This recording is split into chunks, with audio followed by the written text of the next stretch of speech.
जय जिनेंद्र। जैन कहानियों में आप सुन पाएंगे तेरापंथ के उद्भव के पीछे क्या रहे कारण। आचार्य भिक्षु कभी भी अपना अलग संप्रदाय नहीं बनाना चाहते थे। वे केवल चारित्र शुद्धि के लिए छटपटा रहे थे। यही था उनका ध्येय और इसकी पूर्ति के लिए उन्होंने संघ विच्छेद किया। जैन परंपरा में अनेक संप्रदाय हैं, लेकिन तात्विक दृष्टि से मतभेद बहुत कम है। अधिकतर मतभेद आचार विषयक ही है। आचार्य भिक्षु ने आगमों का अध्ययन किया, बार बार अध्ययन किया और उन्होंने पाया हमारा आचरण सर्वथा आगमों के अनुसार नहीं है और सिद्धांत पक्ष भी विपरीत है। उनका अंतर्द्वंद अभी प्रारंभिक दशा में ही था। राजनगर के श्रावकों ने इसमें तीव्रता ला दी। आचार्य भिक्षु का दिशा सूचक यंत्र आगम था। उन्हीं के सारे उन्होंने शुद्धाचार अनाचार का निर्णय किया। उनका कहना था, आगम और जिन आज्ञा ही मेरे प्रमाण हैं, वे ही मेरे आधार हैं। उनके सब निर्णय इसी कसौटी पर कसे हुए थे। आचार्य भिक्षु ने 181 बोल की हुंडी में तत्कालीन साधु समाज में व्याप्त आचार शिथिलता का पूरा विवरण प्रस्तुत किया है। वे इस प्रकार है। भगवान महावीर का वेश भी वंदनीय है। इस समय शुद्ध साधुपन नहीं पाला जा सकता।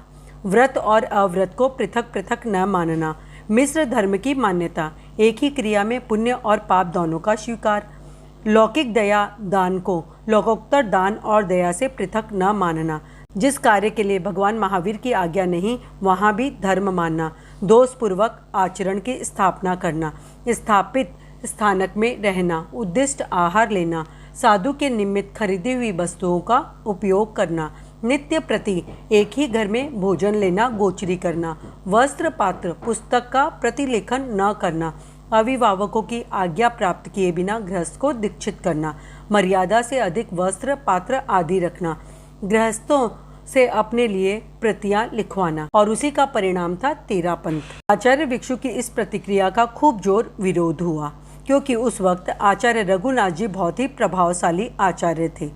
उनके विचारों पे विश्वास न करने वाले कहते थे उन्होंने ऐसी मिथ्या धारणा फैलाई है जो सब धर्मों से निराली है। उनके विचारों में विश्वास करने वाले कहते थे उन्होंने वह आलोक दिया है जो धर्म का वास्तविक रूप है। इसमें कोई संदेह नहीं कि वे एक अलौकिक पुरुष थे। उनका तत्वज्ञान और उनकी व्याख्याएं भी अलौकिक थी।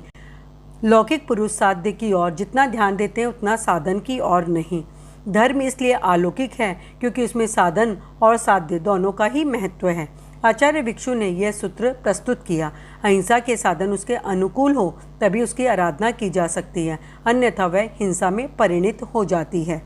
आचार्य भिक्षु ने जो सूत्र दिए थे लोगों को चौंका दिया। उनकी व्याख्या ने तो जनमानस को आंदोलित ही कर दिया। आचार्य भिक्षु ने कहा, कई लोग कहते हैं जीवों को मारे बिना धर्म नहीं होता। यदि मन के परिणाम अच्छे हो तो जीवों को मारने में पाप नहीं लगता, पर जानबूझकर जीवों को मारने वाले के मन के परिणाम भला कैसे अच्छे हो सकते हैं।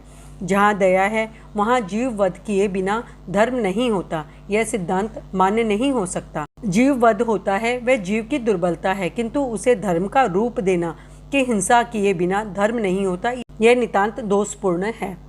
एक जीव को मारकर दूसरे जीव की रक्षा करना धर्म नहीं है। कई लोग कहते हैं दया लाकर जीवों को मारने में धर्म और पाप दोनों होते हैं, किंतु पाप करने से धर्म नहीं होता और धर्म करने से पाप नहीं होता।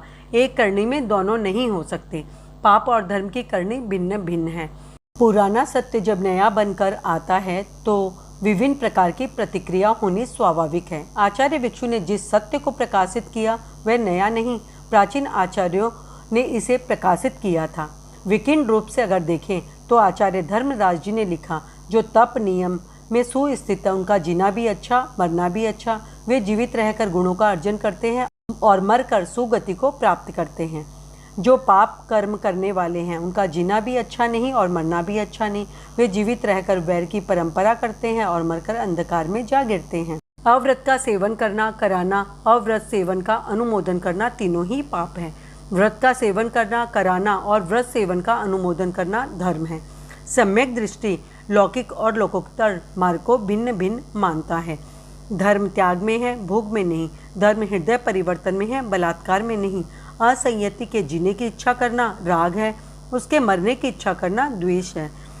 उसके संयति होने की इच्छा करना ही सिर्फ धर्म है। ये सिद्धांत नए नहीं थे। आचार्य भिक्षु ने कभी नहीं कहा कि मैंने नया मार्ग ढूंढा है। उन्होंने कहा, मैंने भगवान महावीर की वाणी को जनता के सम्मुख यथार्थ रूप से प्रस्तुत किया है। यह बहुत बड़ा सत्य है। दुनिया में नया तत्व कोई भी नहीं। जो है पुराना है, बहुत पुराना है। नए का अर्थ है पुराने को प्रकाश में लाना। आलोक बनकर पुराने को प्रकाशित करता है, वही नव निर्माता कहलाता है। आचार्य भिक्षु के शब्दों में भगवान महावीर की आज्ञा का सार है आचार। आचार शुद्ध होता है तो विचार स्वयं शुद्ध हो जाते हैं। आचारवान से मिलो, अनाचारी से दूर रहो। आचार्य भिक्षु के इस घोष ने संगठन को सुदृढ़ बनाया।